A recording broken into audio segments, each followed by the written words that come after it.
Hello students, आज मैं आपके साथ लेके आया हूँ जुलाई 21 का सीए फाउंडेशन का पास्ट पेपर का solution.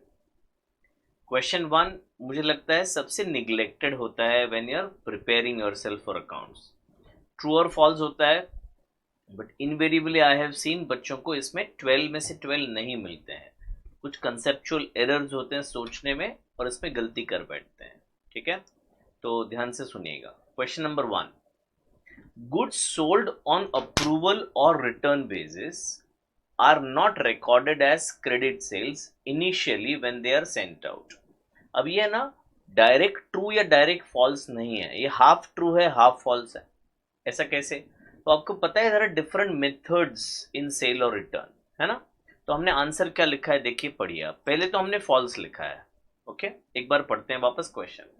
Goods sold on approval basis are not recorded as credit sale initially when they are sent out. So when goods are sent out casually मतलब कभी कभार, then we record it as sale, and if goods are returned then the sale entry passed which earlier is reversed। तो पहले हम cell record करते हैं और जब गुड्स वापस आ जाते हैं तो हम सेल रिटर्न का एंट्री पास करते हैं। However, if goods are sold on sale or return either frequently or numerously, then they are not initially recorded in the sales book but they are recorded in the memorandum sales book। तो दो अलग अलग method में दो अलग अलग treatment होता है, ठीक है ना। तो ये आंसर हमने लिखा है। Second question, a company is not allowed to issue shares at discount to the public in general. ये ट्रू स्टेटमेंट है according to section 53 of companies act. आप सेक्शन नहीं लिखेंगे तो भी चलेगा, बट आपको ये जरूर लिखना है कि according to companies act a company can not issue shares at discount to public in general. Third question, warehouse rent paid for storage of finished inventory should be included in the cost of finished inventory। ये false है।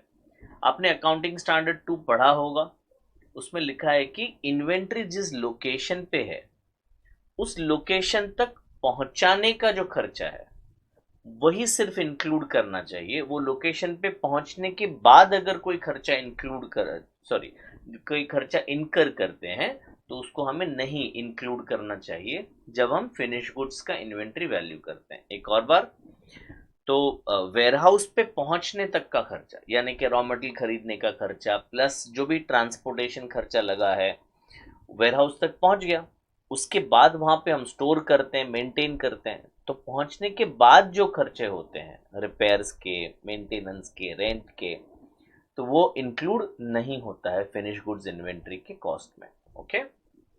Fourth, a person holding preference shares of a company can not hold equity shares of the same company. ये absolutely false है। ऐसा कोई rule नहीं है कि वो प्रेफरेंस शेयर्स वाले इक्विटी शेयर होल्ड नहीं कर सकता है। Question 5, business of partnership comes to an end on death of a partner. तो नॉट नेसेसरी। अगेन इसका आंसर डिपेंड करता है कि अग्रीमेंट क्या है पार्टनर्स के बीच में। जब डीड बनाया गया है तभी ऑलरेडी ऐसा प्रोविजन रखा है कि कोई एक पार्टनर का डेथ हो गया तो बाकी पार्टनर जो है बिजनेस कंटिन्यू कर सकते हैं। अगर ऐसा लिखा गया है तो फिर ऐसा कोई कंपल्शन नहीं है कि एक पार्टनर के डेथ पे बिजनेस बंद करना पड़ेगा। तो आंसर क्या लिखा है, on death of a partner partnership does not end automatically, it depends on the agreement mentioned in the deed. If partners have agreed previously then the remaining partners can continue the business। Question 6, cash book is a subsidiary book as well as principal book। That's a true answer, true question rather। तो इसका explanation क्या है, तो cash book day book भी है, यानी जैसे transaction होता है वैसे ही हम उसको रिकॉर्ड करते हैं, तो वो डे बुक हो गया एक तरीके से। उसके बाद दूसरा उसका रीजनिंग ये है कि कैश बुक का जो फॉर्मेट है वो एक लेजर के जैसा होता है, तो उस पोस्टिंग जो होता है वो वहीं पे हो रहा है, तो दोनों इफेक्ट उधर ही आपको मिल जाते हैं। Therefore cash book is a subsidiary book as well as a principal book.